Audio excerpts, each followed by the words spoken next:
Introduction के मोहताज नहीं है, आप सब जानते हैं कौन है। और मैं खूब सारी ढेर सारी तालियों के साथ में बुलाना चाहूंगा हमारे खास मेहमान, हमारे मसीहा, हमारे अगवा राकेश टिकैत साहब को जोरदार तालियों से आप इनका स्वागत करें।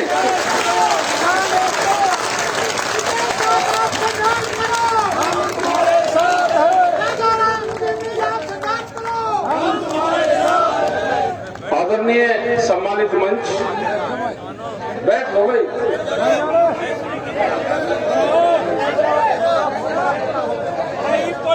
एक बात देखो, बसी मीडिया तो है नहीं, ना तो कर लें दो काम। बैठ लो, कोई बात नहीं, बैठो बैठ दो। अच्छा रो ना करो, बैठ दो। आदरणीय सम्मानित मंच, सभी उपस्थित किसानों, नौजवान साथियों, पत्रकार बंधु और यहाँ पे झुंझुनू में आए हुए सभी जो किसान, पुलिस प्रशासन के लोग, और टेंट छोटा रह गया, आगे टेंट बड़ा भी लगवाना का काम करियो और लोग बैठ जाते। देखो, लड़ाई चल रही है दिल्ली में और लड़ाई शुरू करने पड़ेगी। यहाँ पे भी मामला है कि एमएसपी पे 3 महीने से बैठा हुआ है किसान के, 3 बिल लेकर आ गए, भाई उनको वापसी कर लो, एमएसपी पे कानून बना दो। एमएसपी पे कानून नहीं बन रहे। ये किसान जब समझ लेगा ना, ये अपने आप बनाना शुरू कर देगा। कल की घटना है आगरे की। आगरे में किसान अपना गेहूं लेकर गया मंडी में, गेहूं का रेट लगाया, वहां की कंपनियों ने, व्यापारियों ने 1600 रुपया क्विंटल। उसने कहा कि एमएसपी का रेट है 1975 रुपया, इससे कम पे नहीं बेचूंगा, मंडी चलने नहीं दूंगा। सारे तो अधिकारी आए भाई, और उसका 1975 रुपये गेहूं बिका। गेहूं सबसे पहले मोर्चा आप लोगों को तोड़ना पड़ेगा। राजस्थान का गेहूं सबसे पहले आएगा मार्केट में। एमएसपी आपको लेनी पड़ेगी, अपनी एमएसपी। आपको एमएसपी नहीं मिलती तो अपना गेहूं भरो, 6-5 क्विंटल ले आओ एक ट्रैक्टर में, 20 क्विंटल गेहूं डाल लो, उसके आदमी बैठ लो। क्योंकि ज्ञान सबको होना चाहिए कि क्यों नहीं मिल रहा। एक मंडी में है, उसमें पूरा एमएसपी पे भाव मिलता है। उस मंडी का नाम पता आपको कहां है? वह मंडी है दिल्ली के अंदर। अगर यहां पे भाव नहीं मिलेगा, आप ट्रैक्टर लेके यहां से चल देना, अपना बोरिया बिस्तर लेना, पार्लियामेंट के अंदर आपका पूरा भाव मिलेगा, वहां पर तुलाई होगी किसान की। या दिल्ली सरकार सुधरने, कान खोल के सुन ले। अगर कोई पुलिस प्रशासन का लोग उसको जहां पे भी रोकने की कोशिश कोई विभाग करेगा, उसको एमएसपी पे खरीद करनी पड़ेगी, जो भी विभाग तो लगा खुद लगा। आप अपना अनाज लेकर चलो। आपके साथ में बहुत धोखा बहुत दिन से हुआ। आपको भी ज्ञान प्राप्त होगा कि दिल्ली में लोग क्यों बैठे। दिल्ली में जनसंख्या भी बढ़ेगी, आपने गेहूं काट के और अपना 5 क्विंटल अनाज लेकर चल देना आप दिल्ली की तरफ को। एक टोली 15 आदमी या 10 आदमी, और अपना बैठ के होलियो दिल्ली की तरफ को। जो भी आदमी ये कहना, प्रधानमंत्री ने कह रखा कि देश में कहीं में भी बेच सके, ये नहीं मना करेगा दिल्ली में नहीं बेच सकता। ये कहियो कि दिल्ली में बेचने जा रहा है, या तो इसको खरीद लो। जो जहां रोकेगा उसकी खरीद कर लगा भाई। और नहीं तो दिल्ली की मंडी बहुत बढ़िया है, जाते ही बिकेगा। पार्लियामेंट से पहले रुकना ही नहीं, जो जहां रोके वहीं रुक जाओ सड़क पर। ये काम करना पड़ेगा। और ये झुंझुनू क्रांतिकारियों का जिला है। बहुत लोग शहीद हुए हैं, जिन मुसलमानों को देश का गद्दार बताया जाता है। यहाँ पे वे गांव भी है कि देश में सबसे ज्यादा एक गांव है, उसमें शहीद मुसलमान हुए हैं। ये सबक बताना पड़ेगा। उनकी शहीदों की फोटो लेकर आनी पड़ेगी आपको। आपको फिर मोर्चे तोड़ने पड़ेंगे। ये तो क्रांतिकारियों का जिला है। शहीद करने राम देवाराम, इन्होंने जो सामंतीवादी प्रथा थी उसके खिलाफ आंदोलन चलाए, उसमें शहीद ये लोग हुए। दूसरे हुए बाबूराम, 1988 में टिकैत साहब की बरसी में आए थे। यहाँ पे 12 फरवरी को यहाँ पे टिकैत साहब आए, उनके प्रोग्राम में जब उनकी बरसी हुई तो उस पर लोग भी आए थे यहाँ पे। तो आपको निकलना पड़ेगा और ये मोर्चेबंदी आपको तोड़नी पड़ेगी, नहीं तो दिल्ली सरकार सुनने वाली नहीं है। अगर अब की बार भी मोर्चेबंदी नहीं टूटी, अब की बार भी देश में एमएसपी नहीं मिली, तो जो 70 और 60 और 50 साल से हम आधे में अपनी फसलों को बेच रहे हैं, फिर बेचना पड़ेगा। और कभी हमारे जो बच्चे हैं ये माफ नहीं करेंगे। अगर आंदोलन फेल होता है तो देश का किसान फेल होगा, देश का नौजवान फेल होगा, देश की महिलाएं फेल होगी, जो 350 से सिलेंडर 800 रुपए बजा लिया। आपके साथ में आएंगे। हमने नारा दिया था कि टैंक और ट्रैक्टर साथ चलेंगे, नहीं चलने दिया, कोई बात नहीं।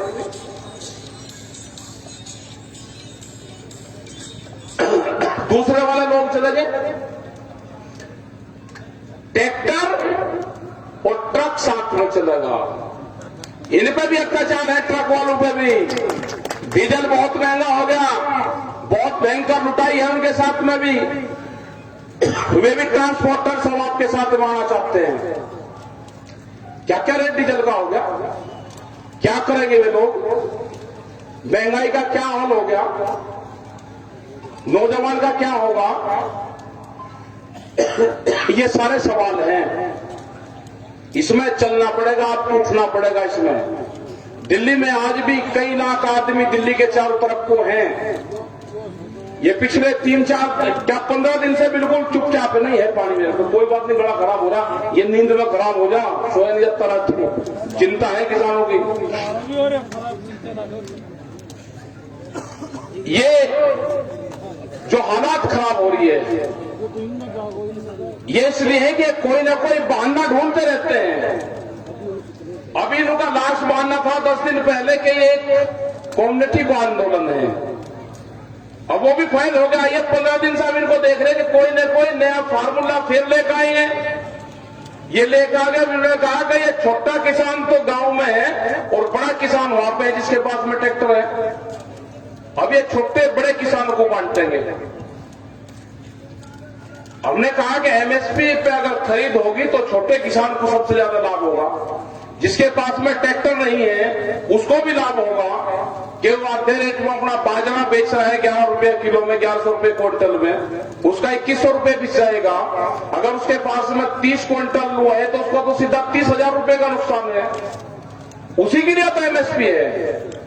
इनके बहकावे में मत आना। ये कौन कौन से फार्मूले लेकर आएंगे, ये क्या क्या आप लोग कहेंगे, इनके उसमें मत आना। गर्मी यहां पर बहुत रहेगी जब आप ये गेहूं की कटाई करोगे, लेकिन अपना तिरपाल विरपाल डाल के आप दिल्ली के जरा मोर्चा शाहजहांपुर वाला को संभाल लेना, हरियाणा में वहां पर लगा देना, वे रोक देंगे।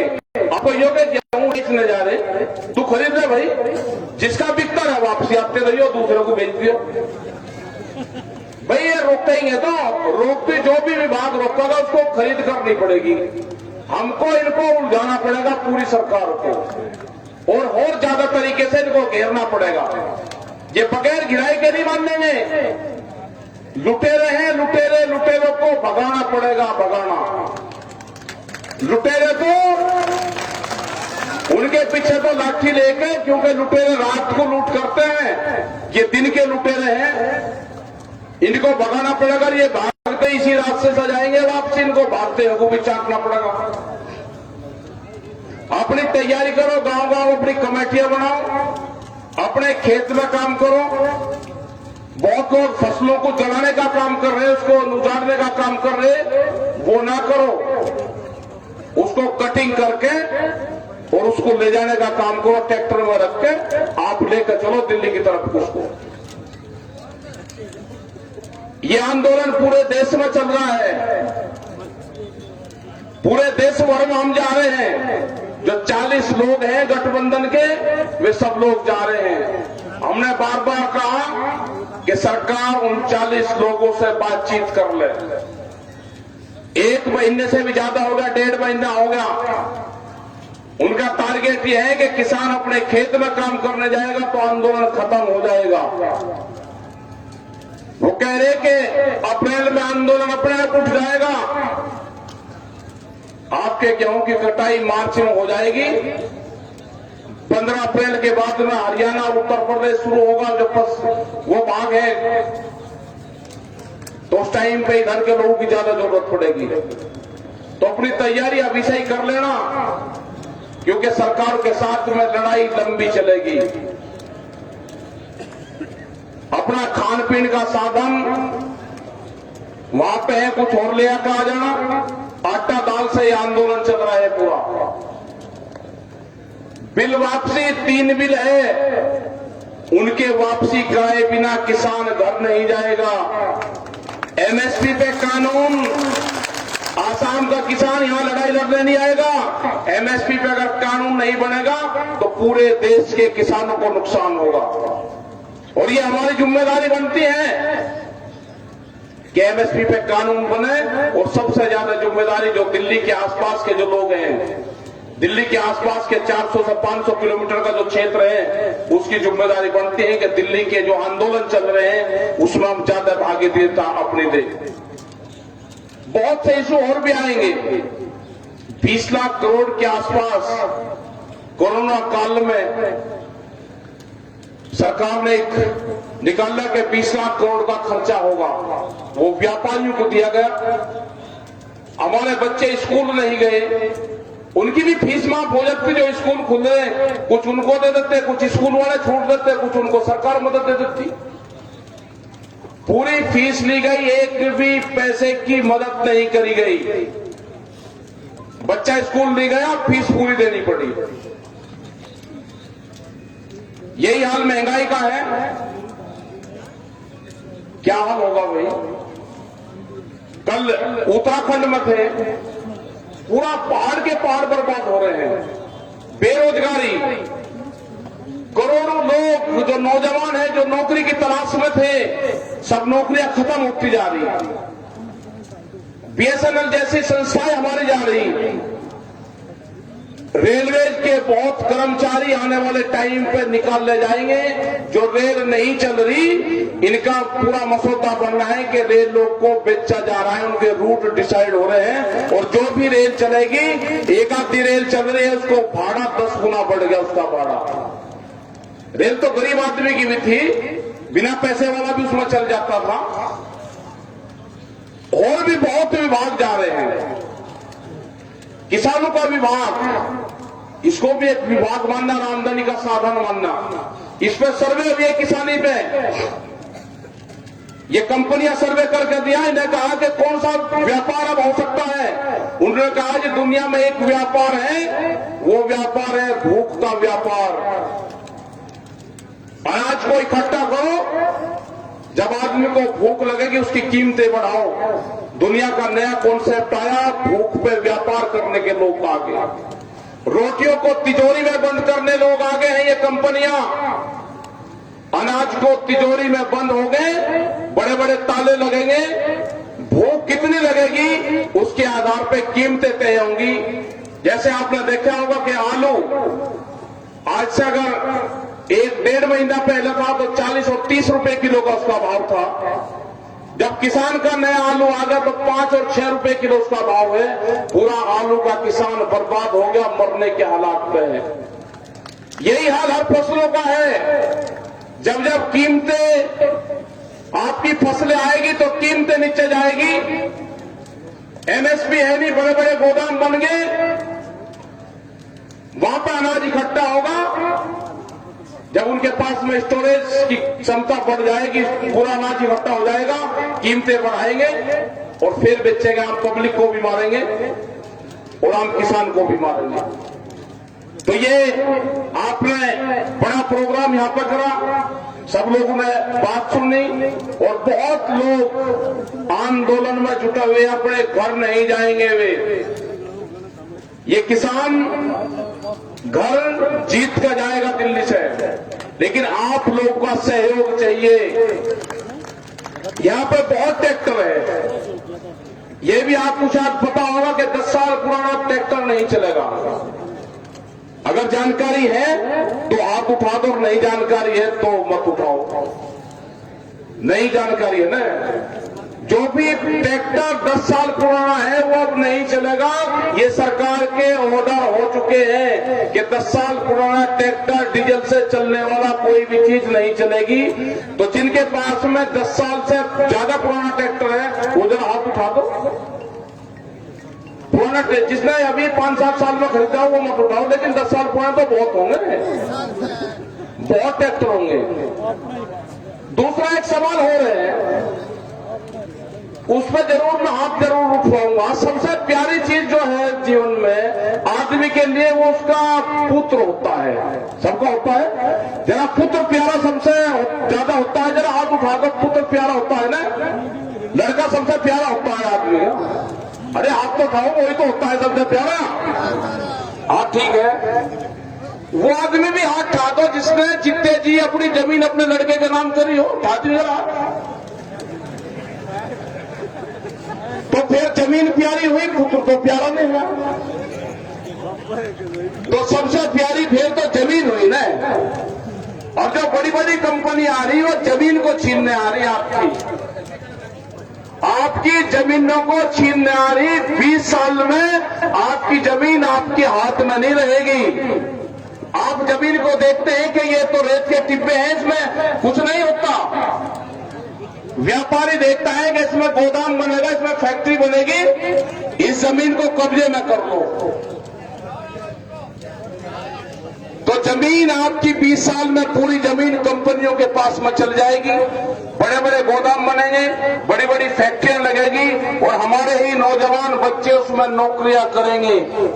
क्योंकि जो कानून, जो कर्मचारियों के जो एक्ट थे उसमें संशोधन कर दिया। बहुत से कानून हटा दिए गए देश से, उसमें संशोधन कर दिए गए। जो लेबर एक्ट थे उसमें संशोधन करे गए। आपके बच्चे उन्हीं अपने ही खेतों में, फैक्ट्रियों में मजदूर बनेंगे। आपका आंदोलन आपको चलाने पड़ेगा। ये आंदोलन की रूपरेखा आप लोगों को बनानी पड़ेगी। संयुक्त मोर्चों की आपको मीटिंगें करनी पड़ेगी। जो 40 लोग हैं, देश की जनता ने उन पर विश्वास किया है। आप लोग उन पर विश्वास रखो। कोई भी कमजोर कड़ी नहीं है। सरकार ढूंढने की कोशिश कर रही, लेकिन नहीं है कोई भी कमजोर कड़ी। आप लोग यहाँ पर आए, सब लोगों को आपका धन्यवाद है।